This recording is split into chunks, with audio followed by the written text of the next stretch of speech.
Magandang umaga po. Narito na po ang magiging lagay ng panahon ngayong umaga ng Miyerkules, February 4, 2024.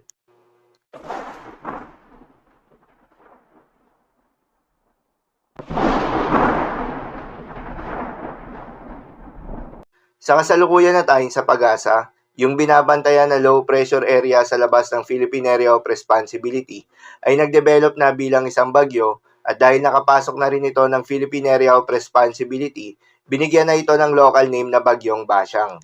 Huli nga itong namataan sa layong 965 kilometers east ng northeastern Mindanao. Taglay ang lakas ng hangin na umaabot sa 55 kilometers per hour malapit sa gitna at pagbugso na umaabot sa 70 kilometers per hour. Kumikilos ito pa westward sa bilis na 10 kilometers per hour.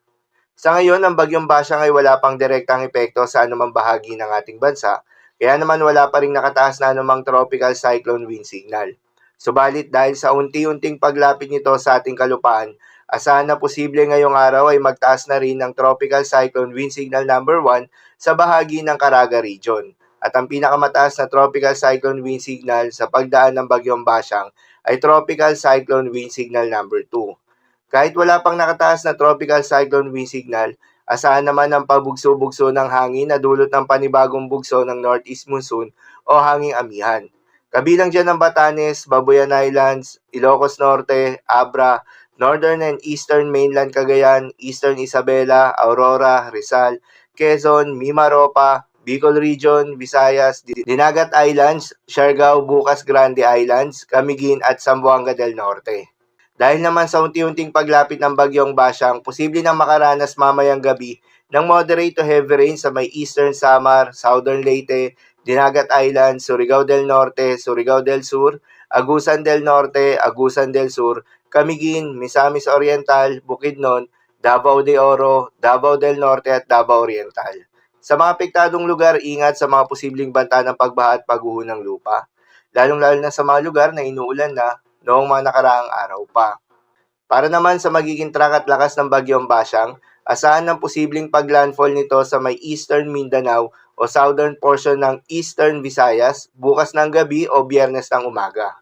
Pagkatapos ay babaybayin nito ang kalupaan ng Visayas at Mindanao hanggang sa araw ng Sabado. Pagsapit ng linggo ay asahan na muling paglandfall nito o pagdaan ng malapit sa may northern Palawan.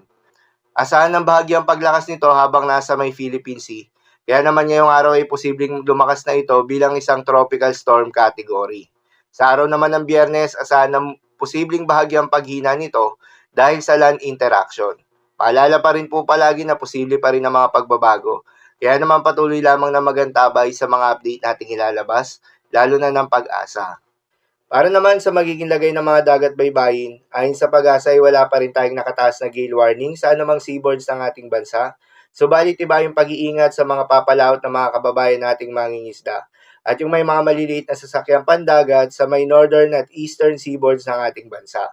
Dahil inaasahan yung katamtaman hanggang sa malo na karagatan, habang banayad hanggang sa katamtaman ng mga pag-alo naman sa nalalabing seaboards ng ating bansa. So, inahon po para sa lagay ng panahon ngayong araw ng Miyerkules. Keep safe, everyone.